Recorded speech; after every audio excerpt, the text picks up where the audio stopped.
안녕하세요. 커피앤톡입니다. 오늘도 와주셔서 감사드리고요. 바로 사연 읽어보겠습니다.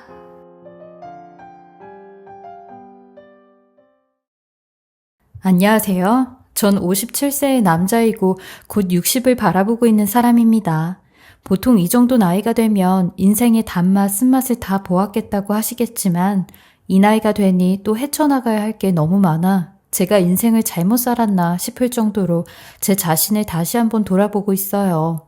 저는 아주 훌륭한 아내를 둔 남자예요. 제 친구들도 다들 저보고 마누라 하나는 잘 얻었다고 부러워했는데 친구들의 부러움을 살만한 게 아내는 여장부 같은 스타일이라 시의원도 나가고 정치에 관심이 많아 아는 사람도 참 많아요. 그에 비해 저는 조용조용한 스타일이라 늘 아내 뒤에서 보이지 않게 아내의 수발을 들어주고 있죠.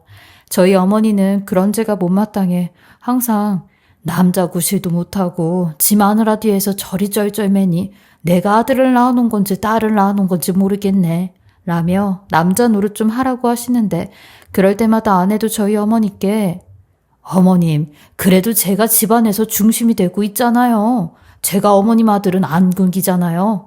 라고 맞받아쳤어요. 저희 어머니에게도 이렇게 큰 소리 칠 만큼 아내는 본인 인생을 개척해 나갔는데 아주 악바리근 성으로 이 자리까지 올라갈 수 있었죠. 원래는 저희 둘 다 보잘것없는 사람들이었어요. 아내는 술독에 빠진 장모님과 새아버지와 함께 살다가 16살 땐가 집을 나와 손에 잡히는 대로 일을 했대요.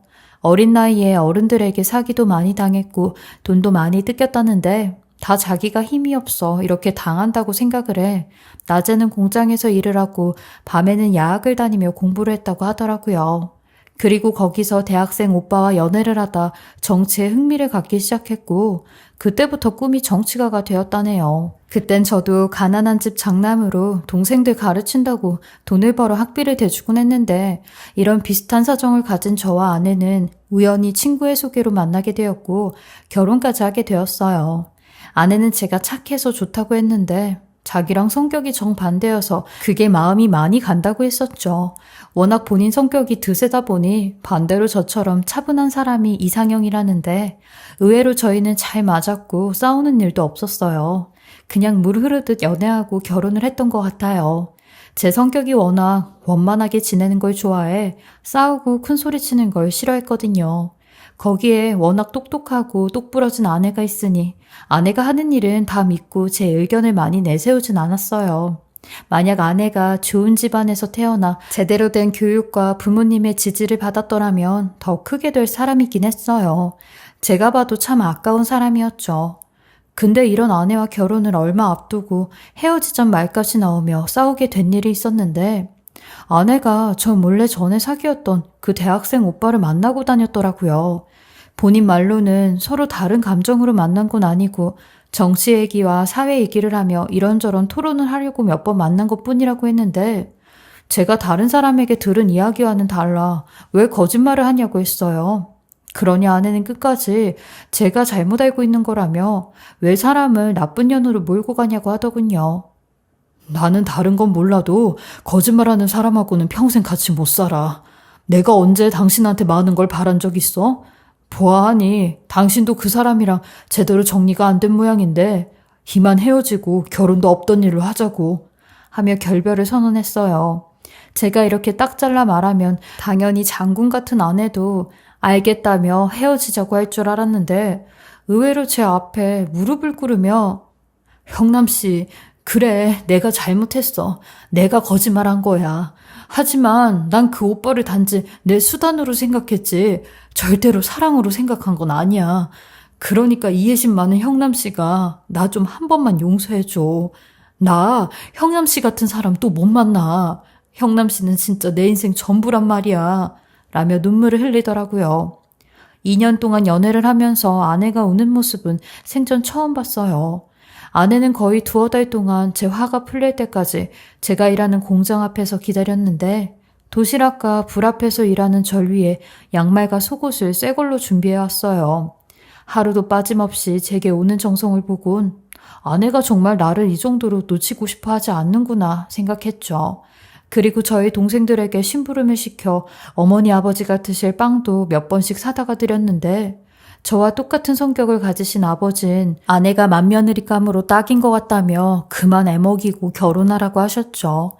그래서 아버지의 말을 듣고 결혼을 하게 되었는데 아내는 결혼 후에 바로 다니던 직장을 그만두고 공부를 하고 싶다고 했어요. 내가 살아보니까 사람은 졸업장이 힘이더라고. 그래서 말인데 나 검정고시 보고 대학 들어갈 때까지만 당신이 좀 뒷바라지 해주면 안 돼? 내가 대학 졸업장 따면 그걸로 당신 먹여 살리고 돈도 벌어올게. 그러니까 나한테 딱 6년만 시간을 좀 줘. 내가 이 은혜는 어떻게든 갚을게. 두 사람이 같이 일을 하다 저 혼자 일을 해야 하니 아무래도 막막한 건 있었어요. 거기에 제일 부담이 된 건 아내의 학비였는데 평생토록 동생들 뒷바라지만 하다가 이제야 해방이다 싶었는데 또다시 아내의 뒷바라지를 해야 하니 어깨가 무거운 건 사실이었죠. 당시 제 나이가 27이었는데 대학생 딸을 하나 둔 가장의 기분이었어요. 한편으론 아내를 가르쳐 놓으면 이 사람이 정말 뭐라도 한자리 할 가능성은 있어 보였는데 문제는 제가 그때까지 잘 버틸 수 있을까가 걱정이었죠. 하지만 이 고민을 아내는 한 번에 해결을 해주었는데 우리나라에서 손꼽히는 대학에 입학을 하게 되었어요. 화장실 가는 시간까지 아깝다며 참고 참다 방광염까지 걸려가며 지독하게 공부를 하더니만 한 번에 대학 합격을 하게 된 거죠. 동생들을 학교에 보냈을 때랑은 차원이 다른 기쁨이었어요. 아내도 이제야 좀 면이 선다며 저희 부모님한테도 이 소식을 알려드렸는데 저희 어머니는 그래도 별로 탐탁치 않아 하셨어요. 무슨 여자가 대학에 들어가서 그 나이에 뭘 대단한 걸 하겠다고 그러냐? 사람이 그냥 살아왔던 대로 분수대로 살아야지. 그걸 어기고 살면 꼭 탈이 난다. 라며 눈치를 주셨죠. 기쁜 소식을 전해드리러 왔다가 되려 혼만 나고 왔어요. 하지만 저희 아버지는 어머니와 다르게 아내를 북돋아 주셨고 어머니가 안 계실 때 칭찬을 해주시더라고요. 속 깊은 아내는 저희 어머니의 심정도 이해가 간다며 하루빨리 본인이 성공해서 어머니에게도 효도를 하고 싶다고 했어요. 사실 나는 어머님이 저렇게 말씀하시는 것도 다 우리가 걱정돼서 하시는 말이라는 걸 알아. 내 친엄마는 그런 걱정도 안 해주잖아. 그러니 시어머니가 친엄마보다 훨씬 낫지. 라면서요.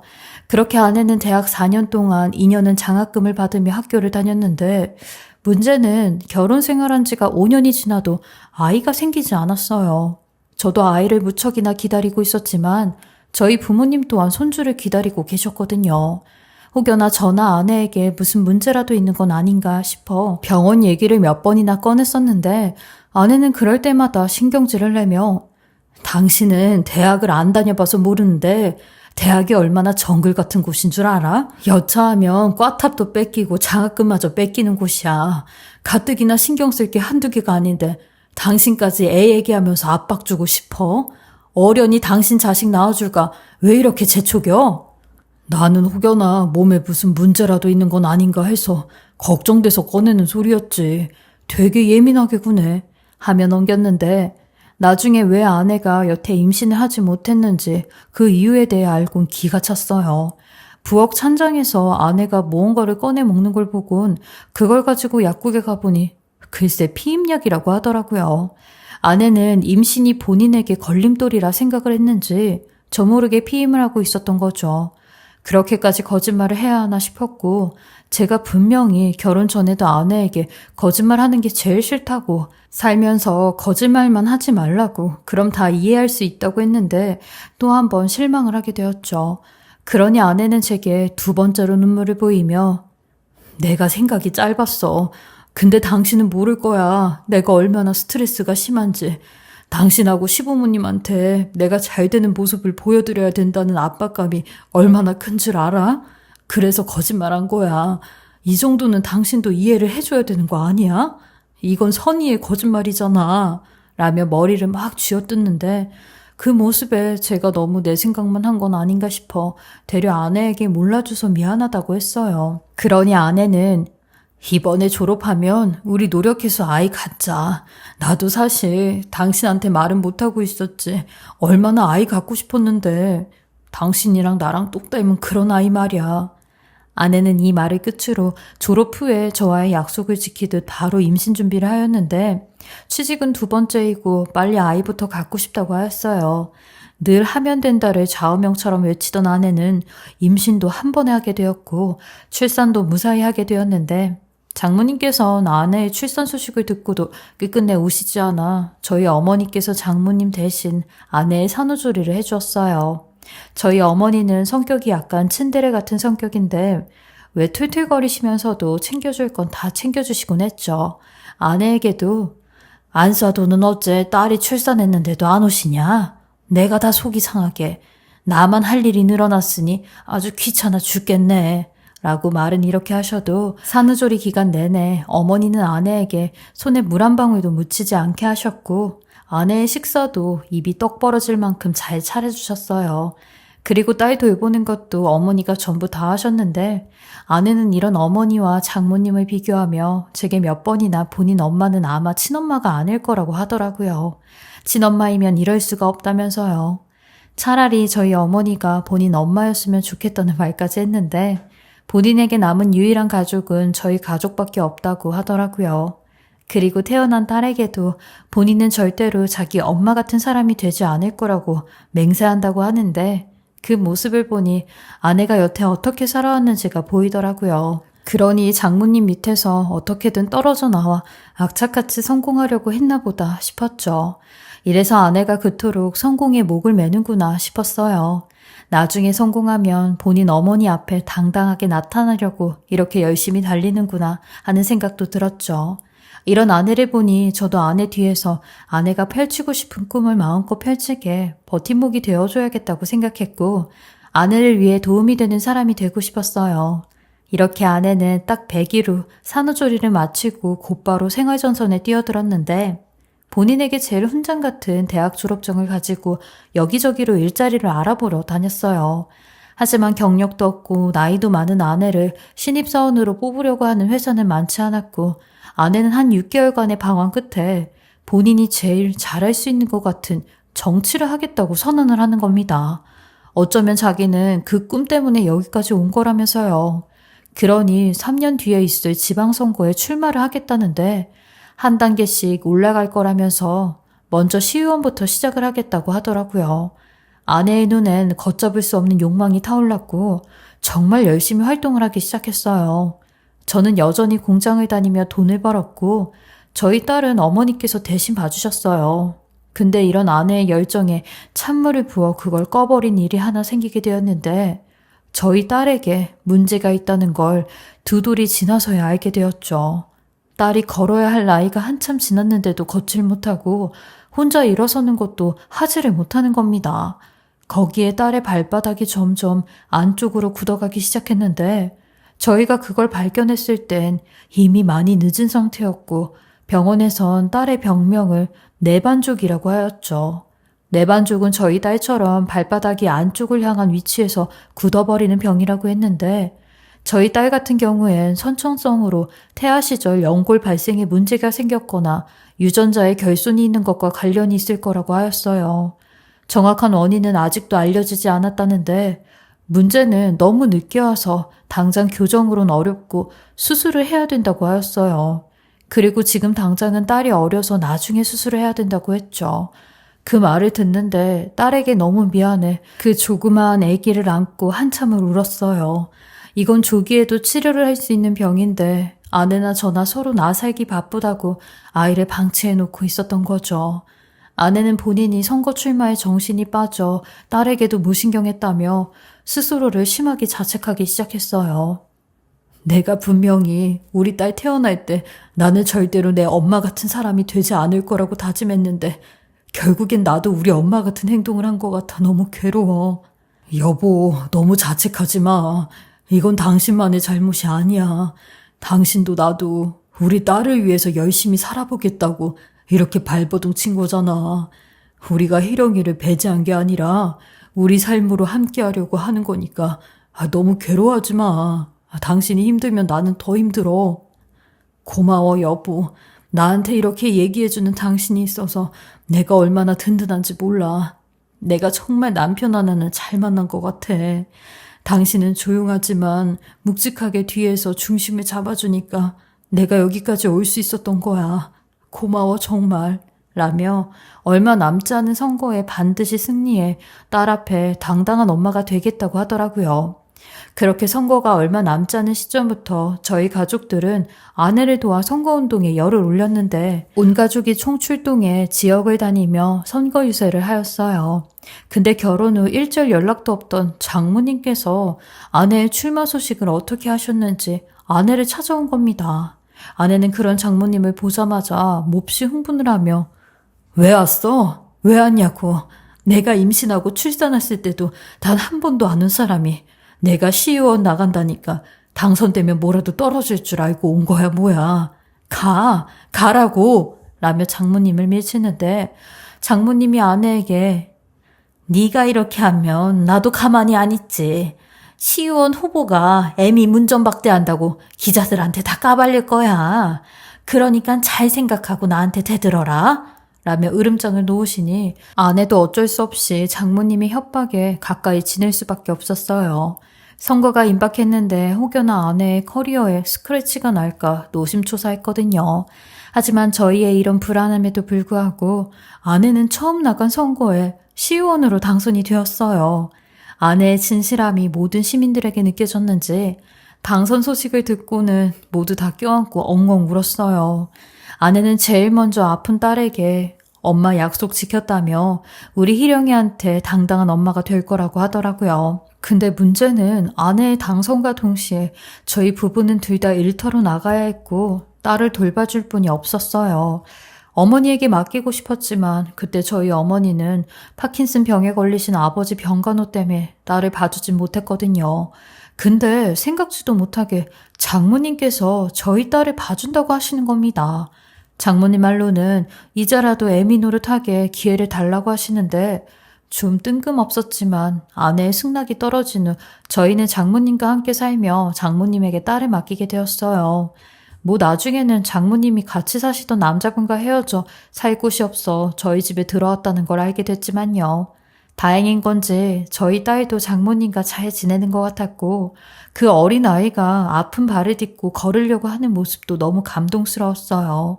한쪽 발은 정상이었기에 그 발로 어떻게든 걸어보려고 하는데 딸은 5살이 되었을 때 조금씩 걷기 시작했어요. 딸이 슬슬 걷기 시작하니 장모님도 딸을 데리고 시장에도 가고 놀이터에도 데리고 나가곤 하셨는데 어느 날 딸을 데리고 시장에 갔다 온다던 장모님께서 헐레벌떡 집으로 와 신발도 벗지 않은 채 소리소리를 지르시는 겁니다. 장서방, 희령애미야. 이거 어쩌냐, 이걸 어째. 우리 희령이가 없어졌어.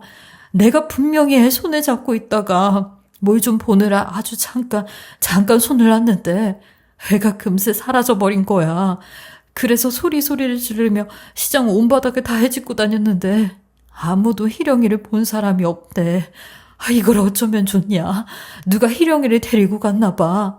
나 살 떨려 죽겠다. 라고 하니 그 말에 아내는 눈이 반쯤 돌아간 상태로 깍소리를 지르며 펄쩍펄쩍 뛰기 시작했고 울면서 무작정 문 밖으로 나가려고 하는 겁니다. 저는 그런 아내를 진정시키며 일단 신고부터 하자고 했고 경찰 도움으로 우리 희령이를 찾을 수 있다고 하였어요.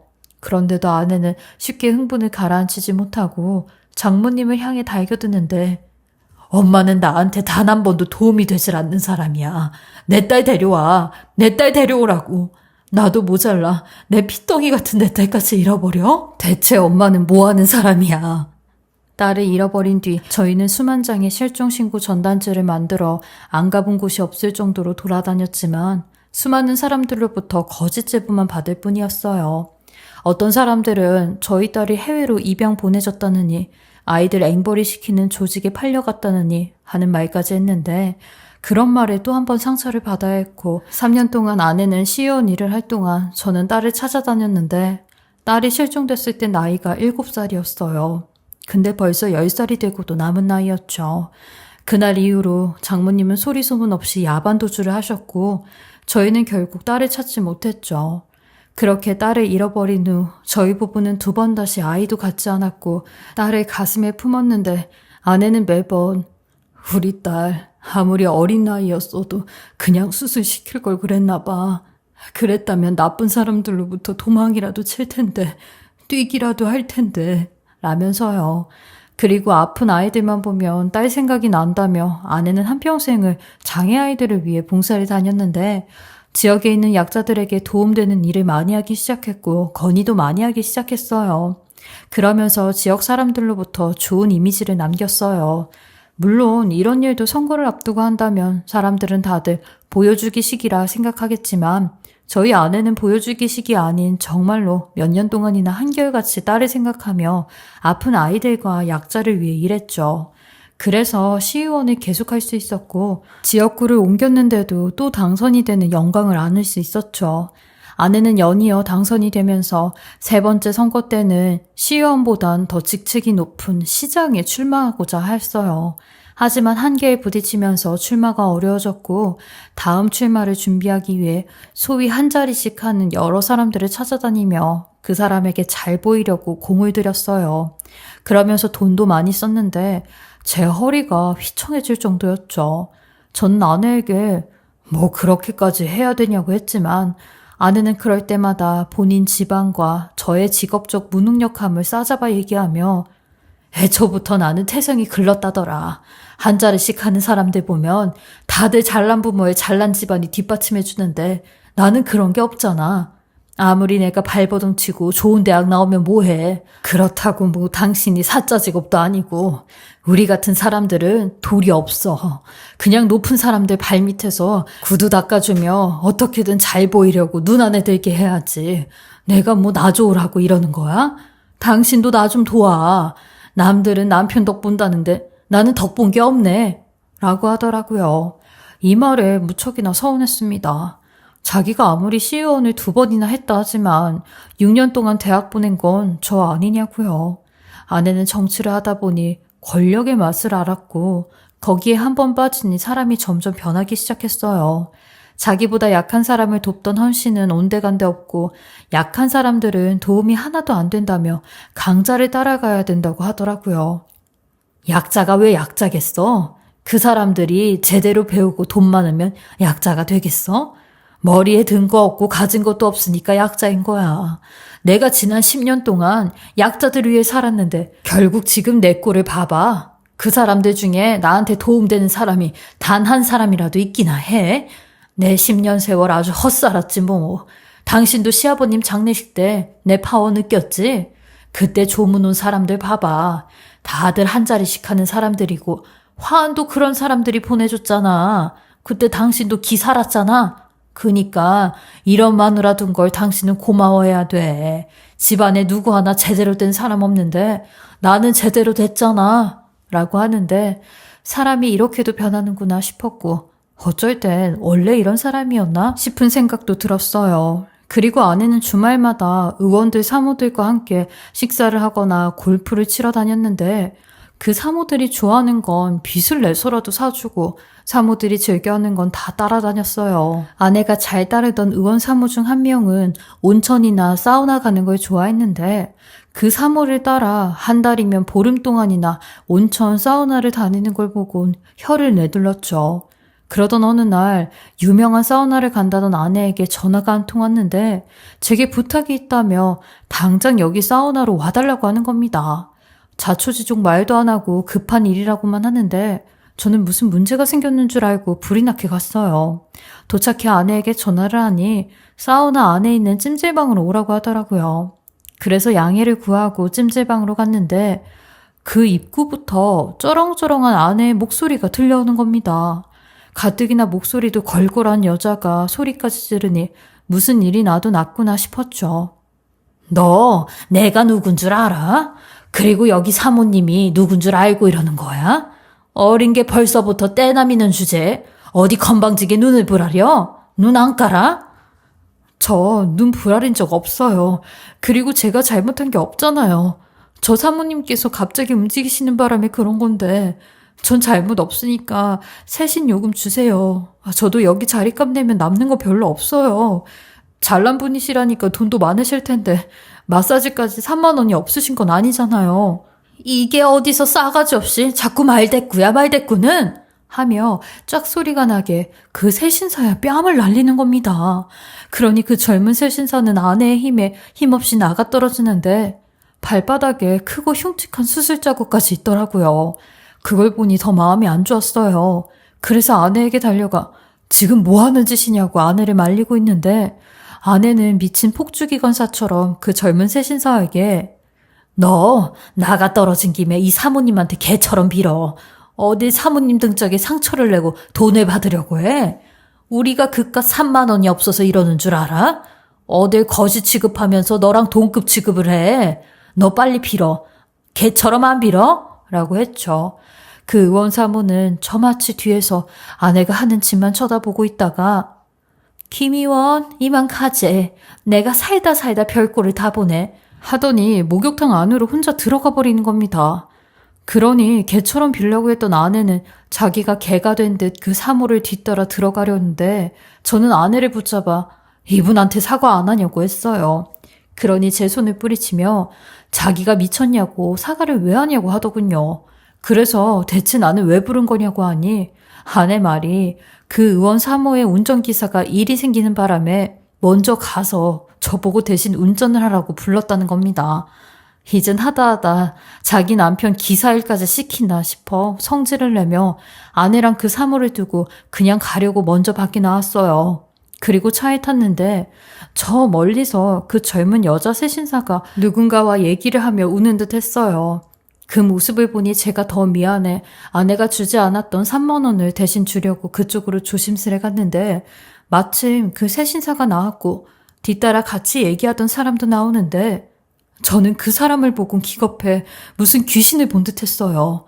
왜냐면 그 뒤따라 나온 사람은 바로 저희 장모님이었기 때문이었죠. 저는 장모님을 보곤 장모님이 왜 여기 계시느냐고 어떻게 여기 계시는 거냐고 막 물었어요. 그러니 장모님도 상당히 당황을 하며 그 새신사에게 너 먼저 들어가 어여 가 라고 하는 겁니다. 그러니 그 새신사도 저와 장모님을 번갈아 막 보며 할머니 지금 이 아저씨가 왜 할머니한테 장모님이라고 해? 라고 하는데 저는 직감적으로 이 새신사가 제 딸이라는 걸 알았고 장모님에게 이 사람이 혹시 내 딸 희령이냐고 물었어요. 그러니 장모님은 끝까지 아니라며 자네 지금 무슨 소리 하는 건가? 얘는 지수야 지수. 희령이가 아니라고 하는데 아까 넘어졌을 때 발바닥에 수술 자국도 다 봤다고 내 딸 희령이 아니냐고 막 울부짖었어요. 대체 왜 잃어버린 희령이가 장모님하고 같이 있는 거냐고 했죠. 그러니 장모님은 제발 가라고 저를 등 떠미는데 저는 딸을 붙잡고 내 반족 이야기를 하며 기억 안 나냐고 아빠 기억 안 나냐고 했어요. 그러니 곧이어 아내가 그 사모와 옷을 갈아입고 밖에 나왔는데 저와 장모님을 보고 눈이 휘둥그레져 엄마가 대체 왜 여기에 있냐고 당황을 하는 겁니다. 저는 그런 아내에게 딸을 가리키며 당신은 어떻게 당신 딸도 못 알아봐. 이 사람 우리 딸이잖아. 우리 딸 희령이잖아, 희령이. 지금 당신이 20여 년 만에 만난 우리 딸한테 뭔 짓을 했는지 알아? 라고 아내에게 고함을 질렀어요. 그러니 아내는 내 딸일 리가 없다며 얘가 왜 여기에 있냐는데 아내는 딸과 장모님을 만난 것보다 그 의원 사모의 눈길이 더 신경이 쓰였는지 그 사모와 자리를 뜨는데 저게 진짜 사람인가 싶었어요. 그리고 장모님께 대체 이게 어떻게 된 일이냐며 제발 사실대로 이야기를 해달라고 했죠. 그렇게 듣게 된 25년 전 이야기는 너무나도 충격적이었습니다. 장모님은 어차피 이렇게 된 거 이실직고 얘기를 하겠다는데 20여 년 전 장모님은 아내에게 평생 비밀로 해야 하는 당부를 듣게 되었대요. 그 당부는 아픈 딸을 시장에서 잃어버린 척하고 입양을 시키라는 당부였다는 겁니다. 고년이 그게 얼마나 나쁜 년인지 자네는 아나? 내 딸 년이지만 아주 나쁜 년이야. 16살 때 집을 나갈 때도 이런 가난한 집에서 사는 게 싫다며 내 금반지며 조그마한 땅 문서까지 다 가지고 갔는데 그래도 나는 내 딸이라고 용서했어. 근데 나이가 들어도 똑같더라고. 나까지 이용하면서 나쁜 사람 만들고 나중엔 지 딸까지 입양을 시키라는데 내가 차마 그 꼴은 못 볼 것 같아서 내가 몰래 키웠었어. 라고 하는 겁니다. 장모님의 말을 듣는데 숨이 턱턱 막혀서 아무것도 들리지 않았어요. 너무 충격적인 사실이었거든요. 장모님 말로는 아내의 모든 게 다 거짓이라며 어렸을 때부터 본인 실리를 위해서라면 사람 하나 병신 만드는 데는 우스웠다고 하더라고요. 장모님 말을 다 듣고 나니 여태 아내가 했던 모든 행동들이 파노라마처럼 스쳐 지나갔고 이 모든 게 거짓이었다는 말에 제 인생이 무너지는 것 같았습니다. 저는 그런 딸 앞에 무릎을 꿇고 아빠가 몰라줘서 너무 미안하다고, 지켜주지 못해 너무 미안하다고 오열을 했어요. 그러니 장모님도 제게 무릎을 꿇으며 자네한테 용서받지 못할 짓을 한 것 같다고, 생이별을 시켜 미안하다고 우시더라고요. 딸은 처음 듣는 얘기에 할 말을 잃은 듯 했고 많이 힘들어했어요. 그리고 한참 뒤 진정이 되어 딸과 장모님에게 그동안 어떻게 살았냐고 물으니 장모님은 딸을 아무도 모르는 지방으로 데리고 가 시장에서 물건을 파시며 딸의 발수술까지 시키셨고, 딸은 성인이 되자마자 일찌감치 새신사가 되어 여기 사우나에서 일을 했다는데 장모님도 여기서 청소랑 허드렛 일을 하며 연세가 많아 일당은 거의 반값만 받고 하셨대요. 이 두 사람이 이 정도로 악착같이 살고 있다는 걸 다 듣고 나니 고개를 들 수가 없었어요. 그리고 한참 뒤 아내는 그 사물을 집에 데려다 주었는지 이쪽으로 와선 본인 엄마가 하는 말 다 거짓말이라고, 노인네가 아직까지도 저렇게 머리를 쓰고 있다며 믿지 말라고 하는데 장모님은 그런 아내를 밀치며 야 이거사, 너 정말 그러다 천벌 받아. 네가 여태까지 저지른 것들 어떻게 다 갚으려고 이러는 거야? 이제라도 용서받고 잘못했다 싹싹 빌어 라고 하시더라고요. 저도 그런 아내에게 당신은 우리 딸의 애초부터 딸이라고 생각하긴 했어? 당신이 그러고도 엄마야? 그럼 여태까지 우리 희령이 보고 싶다고 했던 것도 다 거짓이었냐고? 라며 당신 같은 여자랑 더 이상 같이 살 수 없다 하였어요. 그렇게 저는 그 길로 아내와 별거 생활하며 이혼 소장을 보냈고, 자기 경력에 이혼은 죽어도 못한다는 말에 소송에서 끝장을 보자고 하였네요. 자식 버린 법이 있다면 그것까지 같이 소송을 하고 싶지만 그럴 수 없는 게 천추의 한이라고 하였어요. 다행인지 저희 딸은 장모님 덕분에 바르게 자라 저를 용서한다고 하였고 원망하지 않는다고 하였어요. 근데 지 엄마는 도저히 용서가 안 될 것 같다고 하였죠. 저는 그런 딸에게 누구라도 네 마음과 같을 거라고 하였네요. 그렇게 저는 전처와 이혼을 했고 딸과의 재회 후 같이 살진 않지만 일주일에 한 번씩은 만나 밥도 먹고 이야기도 하고 그동안 함께하지 못했던 시간들을 보내고 있어요. 비록 딸의 10대는 어땠고 딸의 20살은 어땠는지 하나도 보지 못했지만 앞으로 다가올 딸의 30대, 40대 그리고 결혼하여 잘 사는 모습까지 볼 날들이 많아 행복하다 하였어요. 딸도 제게 건강하게 오래오래 살라고 하였는데 제가 힘 닿는 데까지 딸과 장모님을 도우며 열심히 건강하게 살려고 합니다. 그리고 이혼한 전처에게 하고 싶은 말이 딱 한마디 있는데 분명히 뿌린 대로 거둘 거라는 말을 해주고 싶어요.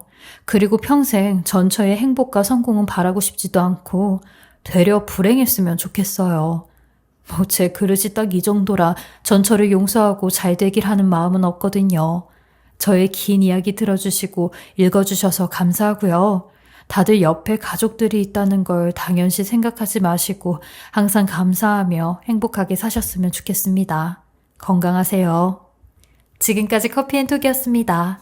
오늘도 끝까지 함께 해주셔서 감사하고요. 저는 다음 영상으로 또 찾아뵙겠습니다.